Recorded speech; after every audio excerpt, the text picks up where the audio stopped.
What is going on, ladies and gentlemen? Welcome back to the channel. My name is Paul. This is the Leeds Therapy. Thank you as ever for stopping by. I really do appreciate it. On the right-hand side of the screen, you will see my socials just popping up. If you could give them a follow, I would really appreciate it. Specifically, my YouTube. I'm getting closer and closer to that 3K now. So if you could hit subscribe, put all your comments down in there as well. If you would really do that for me, that would be great. And also as well, notifications. Please turn your notifications on just to make sure that you get notified of every single video that I do. So, how is everybody doing? Is everybody okay? Have we all calmed down now? Because, yeah, wow. So it would appear that the club have finally put their head above the parapet and they have assembled the Associated Press together for a bit of a meeting at Ellen Road to do with, obviously, what's happened during the transfer window. And Robbie Evans has sat down with everybody and had a bit of a conversation. So there was a raft of questions that were asked. I'm going and using the piece done by Graham Smith in the YEP, just with relation to questions in and around transfer deadline day and whether or not it was good or not. But the headline for it is Leeds United Managing Director Robbie Evans says they had a bad deadline day but a good window, having maxed out their spending under profitability and sustainability regulations. Now, privately, we've all been talking and saying we're just waiting for the moment when that comes out and they start not using it as an excuse, but it gets put forward as a way of trying to smooth over the waters for everybody. So I'll pick out sort of the best ones for me that I want to just have a look over. So the first question naturally had to be, so you didn't get one, never mind two, over the line. So how do you explain that? Why didn't that happen? Robbie Evans says it's pretty straightforward in that we had a player targeted and it didn't come through. We thought we had the right price. We put the offer in above that price. The player was on board. Club couldn't get it done. Their club couldn't get it done. We sent the deal sheet in after being given some indication it could work, but they were also doing 3 deals at once coming in yesterday. So Fulham signed 85 million euros worth of players on deadline day, pretty much all wingers as well. And whether it was out of time or they just decided not to sell, we don't know. But it didn't happen. Thankfully for us, that's why we did the overwhelming majority of our business before the last day of the window. So we missed that one. We didn't get him, and it's kind of that simple. So this is where I've got some issues with this, because clearly something's not right with what's being said here. Both Berren from The Athletic and Graham from the YEP have said that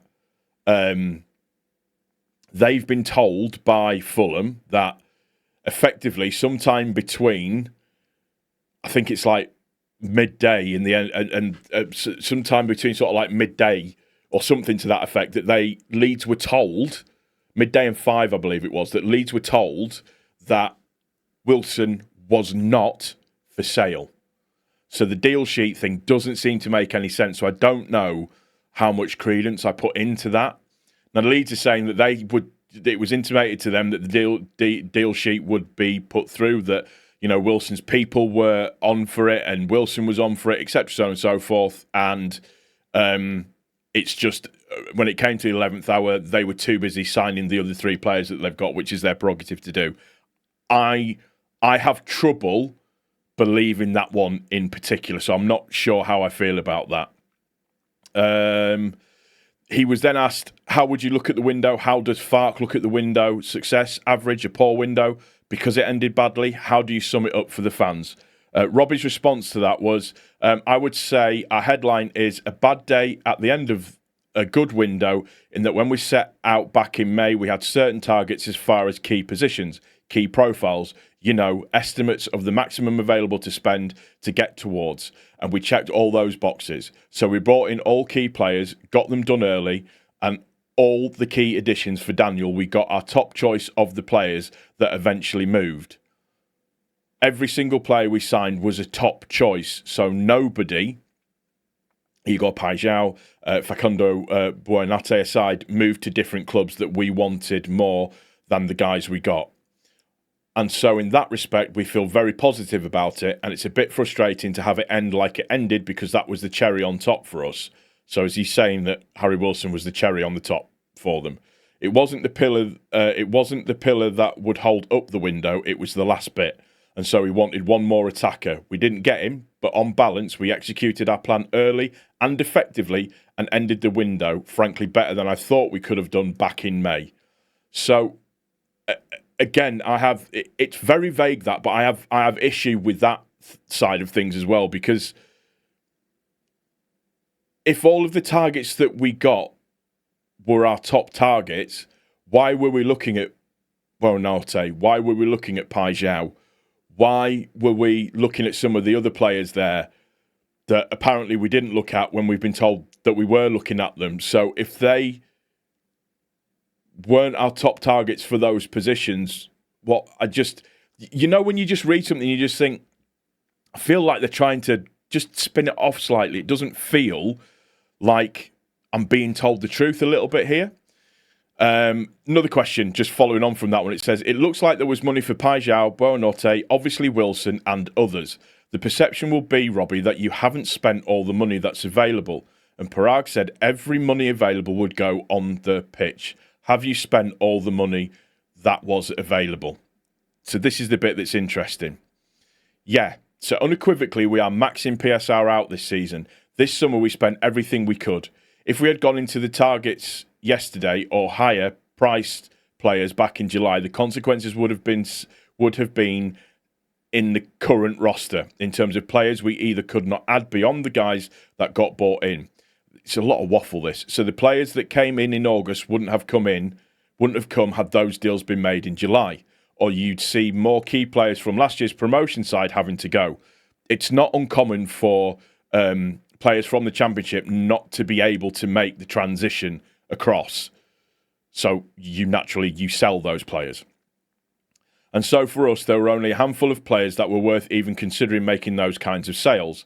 And when those top players didn't materialise, we held on to our key players instead. So when he's saying that those top players that didn't materialise, that then counterbalances what he said just a second ago, where he said that we got all of our top targets. So either you got all of your top targets or you didn't get all of your top targets. And when it comes to the PSR side of things, if we were getting stretched to the PSR side of things, why are you spending money on a James Justin? Why are you spending money on Bornau? Why are you spending money on those two players in particular who are only realistically going to be backup players when the money that you paid for those two players could have gone towards getting yourself another attacker? Do you see what I mean when I say it doesn't seem to add up quite correctly in terms of what we're being told here? And it feels to me that this is the club trying to do damage limitation a little bit. The questions then asked is, there is the free market, clearly. So with that in mind, are you looking there still? Or is it all about January now? When it comes to transfers going forwards, here we go. I think whether it's in the window or it's a free agent market only or it's January, it's all about what does the team actually need? What is the opportunity cost as far as the buy you can't make later on or the sale you might have to make out of your current roster? That makes no sense, but whatever, we move. I don't think right now there's any need so great that it's worth going into the free agent market to fill it. Right, I'm going to throw two players out there at the moment. Josh Brownhill would have been an option. Ziyech would have been an option. Ericsson would have been an option. I'm just spitballing and throwing names out, but options that were there that could have helped in terms of Premier League experience in the team. It's interesting. We had an emergency crisis with injuries, but beyond that, it's probably wait and see. And, once we get through the first 10 games, you're 8 games from January. And so if we have to evaluate, we'll use that. This is the bit that's really interesting. But our goal is to avoid January if possible. So I take that as do not expect anything in January. And I think the only way that we could expect anything in January is if we sell somebody. That's the only way I can see it happening. We don't have the money available for it. It just... And this is a thing that I find really, really hard to work my head around or to get my head around or to understand or believe, is that we were told by quite learned accountants and finance experts that Leeds had roughly in excess of about 105 million to spend from a PSR point of view. Or if we just cap it and make it even, 100 million to spend. We got an extra 120 million pound investment. 50% of that was to go onto the new stadium, so that leaves you with 60 million pounds, which then goes into the player side of stuff. So in effect, we had somewhere technically of in and around 150 million, technically, if all of the figures are to be believed. We've spent net, I think, about 97 million. If our limit was 100 million, I'll say it again. Why are we buying Bornau as backup? Why are we buying James Justin? I don't have a problem with us buying James Justin, by the way. I think it's a great backup to have, a great backup option. But for what we needed in terms of the attacking players, there's 14 million quid there that could have, 14, 15 million quid there that could have gone towards getting a decent attacking player, in my opinion. We then get onto the PSR and Sunderland thing, which is... he was asked, why didn't you sell players early in the window to create a PSR headroom? When we met Daniel post-promotion in May, unsurprisingly, the players that have the highest PSR profit are the ones that are most critical to our success last year and most important for our success next year. So rather than sell them preemptively on the expectation of having somebody for whom that capital could be better deployed, we ticked off all of our highest priority boxes first and foremost. So we had our early signings, and then if the big fish that were more expensive had come along, we could react and make sales at that point in time. So again, this point thing of them getting all of their top targets, they clearly had other targets in mind, so they didn't get all of their top targets. Am I saying that right? Yeah. So it doesn't matter how he phrases that. I don't think we got the top targets that we wanted. Don't get me wrong, I'm not averse to the players that we signed. I really like the players that we signed. And then it goes on to, how can Sunderland spend so much more money than Leeds United? The easiest way to explain Sunderland and the fact that Sunderland can spend so much more than us is that their wage bill for like the last 2 seasons has been 28 million.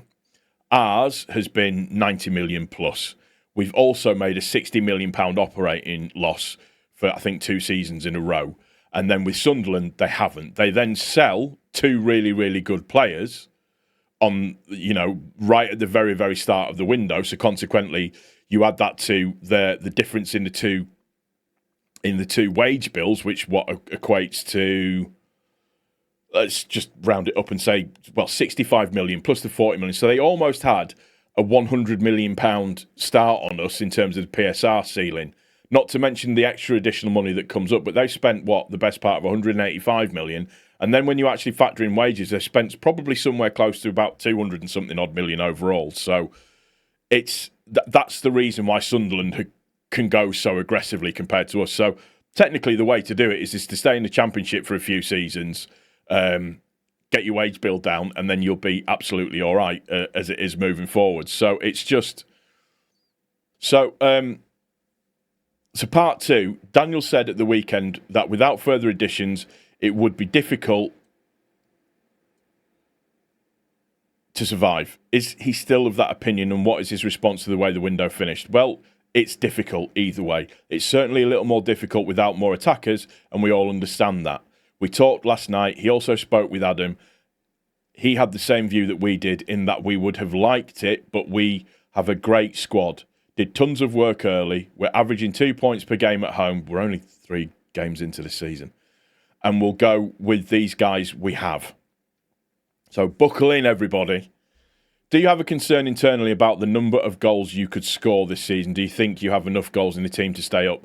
So that's just more with regards to the attacking side of things again. So he says, I do think we have enough firepower to stay up, but it's always a concern.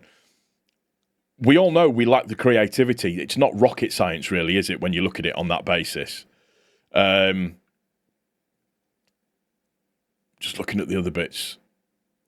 I mean, he goes on to talk about Calvert-Lewin and Nemecha and the risks that are with that. So then Robbie then throws that back onto, we have world-class physicians and medical team that can do all of that kind of stuff. They're confident in what they can do. So for me, it's going to be patchwork. I do like I said, I like Dominic Calvert-Lewin. If we can keep him fit, he will be good. But again, that's an if we can keep him fit. They talk about Muniz being the number one target. So it says, yeah, the striker evolution for us this summer was really exciting and interesting. Early in the window, Rodrigo was our target because we were told he might be available to us. At the same time, we had asked Dominic Calvert-Lewin and been told in no uncertain terms that you cannot get that guy. He's going to a big club in Europe or a big club in England. So on our list at that point in time, the profile we were looking for, which is a certain combination of experience, size, speed, goals, character, and the right age profile, Rodrigo was the obvious first place to look. So again, you didn't get all of your top targets. As it became clearer and clearer that he would not be available to us, not just at a price we had expected, but also possibly not at all, right as we were getting those signals, the Muniz deal is probably not feasible, we had a glimmer of hope that Calvert-Lewin could be achievable because the interest that he thought would materialise early in the summer had not fully happened yet. So effectively going on to say that they moved very, very quickly to make the Dominic Calvert-Lewin thing happen. He says, I understand from the outside that it was viewed at times as being rushed or that the phrase panic move came up. I view it in the exact opposite way, which was we knew all along what our profile was. We knew all along who we liked and didn't like. And the second one guy began to turn off and one guy turned on, we could snap into action. One of the things that Leeds haven't been in this window is agile. We all know that. Again, hate using it. Sunderland, they have to send a striker back to Chelsea. Within the space of 24 hours, they've signed 3 players. Us, we're fighting to try and get Wilson round, and we all know that we tried to get Gus Hamer at 5 o'clock in the evening. We tried to make a move for Gus Hamer. We were so slow in this window to react to certain things, and nobody will be able to tell me anything different. So, did you manage to avoid relegation clauses in the players that you brought in? We know it was the big mill around the club's neck at the last relegation. Did you manage to avoid that with all the players you brought in and the concessions you made? So, Robbie Evans says, so every player's contract is different. I can say categorically we do not have any relegation loan clauses, which I found to be by far the most catastrophic. You lose a player for nothing. Some players have relegation sale clauses. So, right, reading between the lines, there's relegation sale clauses, not relegation loan clauses. So, there is a relegation clause in there, just not the loan one. Just be mindful of that. Loan market-wise, so going on to Buonorte, the Premier League loans are a market that we looked at very closely. There are not that many players who have been looked at to be lent out by their current teams that fit what we needed and fit the profile of player we are looking for. Somebody who can come in and contribute. You'll notice our team is largely mid-20s, experienced professionals that come in and play on day one. So it's pretty rare that somebody's youth movement player would be useful for us, and people don't like to lend out players to be depth. So, again, you've got to promise loan players playing, but they were looking at getting rid of. They were looking at Buonorte, regardless of what they say. Talk about it, the fact that the exits weren't happening very well. So Melier, we all know that there were teams interested in him, but they say that the interest in Ilian wasn't as strong as they'd expect for a player of his calibre. I know that he obviously lost his spot late last season because the team did change, but he's a good player, young player, lots of experience, and frankly, he didn't want to go to a situation he didn't want to be in. So I don't know if I take that as moves were put in front of him and he turned them down, or how that actually worked. And so it ended up being the case for both parties. It was better that he be here. It's just, I mean, obviously you can read the rest of it on the Yorkshire Evening Post, but I just find it, I don't know, vague. It doesn't tie in properly. There's questions there or I still have questions. Again, like, where has the money that we supposedly had, where is it all gone? What's happened with it? Why was Farker continually asking for attacking players right up to a week before the window's due to close, when we never really had the ability to bring in an attacking player? Why was he asking for 2 players and you were only going for 1? excuse me, who were the targets that you were actually going for? Who were you speaking to? Because as far as we knew, you were speaking to a whole list of players. What really went on with Fulham? You know, you told us that you weren't looking at Josh Brownhill. At Buendia. But then the other side was saying, well, actually, yeah, you were. You did actually look to make a move for Buendia. So it's really hard to work out who to believe. And I kind of feel like this has done nothing more than muddy the water even more than what it was like. That's going to do it for this one. Let me know what you think in the comment section down below. If you're still happy, if you're not happy, I don't know. It's weird. I don't know how I feel about it now. I don't know if it just leaves a bit more of a bitter taste in my mouth. Take care of each other. Most importantly, take care of yourselves. Please don't forget to subscribe, turn notifications on, comments, all of that kind of stuff. Thank you for stopping by. I'll see you on the next one. Cheers.